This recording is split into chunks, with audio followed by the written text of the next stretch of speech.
You'll see in many examples, instead of using the type on the right-hand side to inject, they'll use the inject decorator, then either pass in the type or something else to look up what it needs to inject in here. I also need to import that inject decorator. And you can see if I save, everything works the same.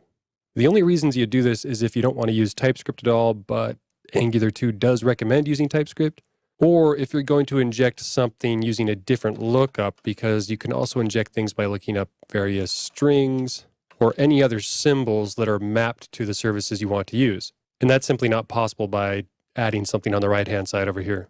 Now what this would look like is putting in some sort of string like whatever, and then inside of your application file, you'd say provide, and instead of the to-do service, you would use the provide function, use a string whatever, and then an object saying use class to-do service. And you'll see we get the same behavior, but now you're saying pass the to-do service as the whatever token as a string, look up the whatever token, and give this to-do service an instance of that thing we passed in. And we'll dive more into providers later, but for now that's more of an edge case, so I'm just going to revert back to what we had before.